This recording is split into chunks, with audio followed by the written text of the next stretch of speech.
Doctor Mohammad Yunus Nobel পাইছেন এমনে এমনে 84 বছর বয়স সম্ভবত কাছাকাছি। এই বয়সে আইসা ওনার চুলগুলা যে সাদা হয়েছে, নোবেল পাইছে 3-0 নিয়া চিন্তা করে অনেক রাজনীতিবিদ ওনারে হালকা নেয়। যদিও বিষয়টা কয়েকদিন আগে আলোচনায় ছিল, কিন্তু ওইভাবে এটা নিয়ে বড় আলোচনা হয়নি।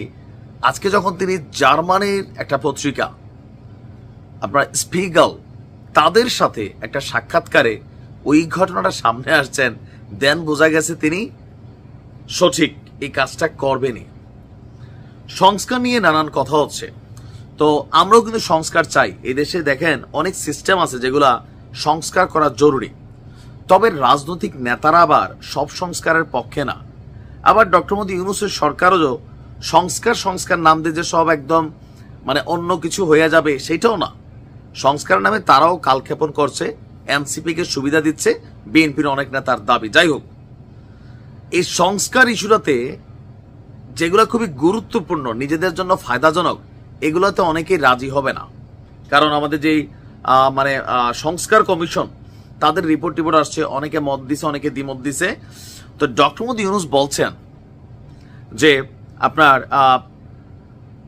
জুলাই অভ্যুত্থান, সরকার প্রধানের দায়িত্ব গ্রহণ, শেখ হাসিনার দুঃশাসন, সংস্কার প্রস্তাবনা সহ বিভিন্ন বিষয়ে তার কাছে এই জার্মানির গণমাধ্যম স্পিগেল এর যিনি সাংবাদিক আছেন লরা হফলিঙ্গার তাকে প্রশ্ন করেছেন। তো তিনি বলছেন বিভিন্ন বিষয়ে সংস্কার প্রস্তাব করা হয়েছে, যেগুলো রাজনৈতিক দলগুলোর কাছে পাঠানো হবে এবং তাদের সংস্কার বিষয়ে সম্মত অসম্মত মানে রাজি নারাজি অথবা পরিবর্তন সহ সম্মত, এই 3টি উত্তর দিতে বলা হবে। যে কথার কথা ভাত খাবা, হ্যাঁ না, বিরিয়ানি দিয়ে দিলে খাবো, এরকম টাইপের 3টা উত্তর থাকবে।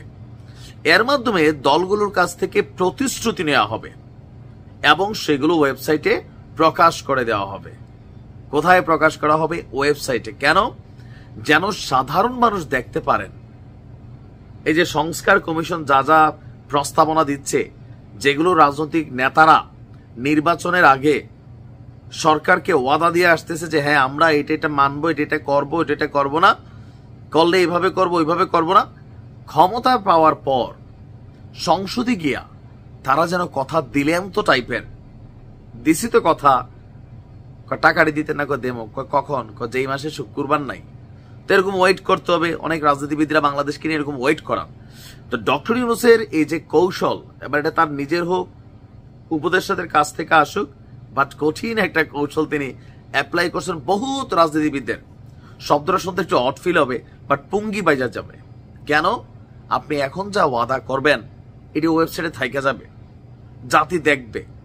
যখন পূরণ করবে না, সেই ওয়েবসাইটের থেকে মানুষ আইনে সামনে আনবে এই আপনি প্রতিশ্রুতি দিয়েছিলেন যে আমি খাবো অথবা আমি খাবো না, অথবা আপনি বিরিয়ানি দিয়ে দিলে খাবেন। তখন যদি লড়চড় করে, এগুলা প্রকাশিত হয়ে যাবে, মানে বিতর্ক তৈরি করবে। এছাড়া তিনি বলছেন যে এটি জুলাই সনদ হিসাবেও স্বীকৃতি পাবে। যে জুলাই সনদ নিয়ে বিএনপি এখন পর্যন্ত অনেকটা দ্বিমত অবস্থানে আছেন, বাট আমার কাছে খুবই গুরুত্বপূর্ণ অংশ মনে হয়েছে এই যে তিনি এটা প্রকাশ করবেন। অনেকদিন আগে বলছিলেন, তো কেউ কেউ বলছিল এটা রাজনীতিবিদদেরকে বা রাজনৈতিক নেতাদেরকে একটু প্রেসারে ফেলা, চাপে ফেলা, নানান একটা কিছু। বাট আন্তর্জাতিক অঙ্গনে যখন তিনি বক্তব্য দিচ্ছেন, তার মানে তিনি এটা করবেনই করবেন। একদিকে ভালো, বাট আরেকদিকে অনেকে মনে করছে যে এটা রাজনীতিবিদদের পুঙ্গি বাজানোর পরিকল্পনা। তবে হইলে তো সবাই বিপদে পড়বে, তাই না? আমি মনে করি স্বচ্ছতা দরকার আছে থাকা। ভালো থাকুন।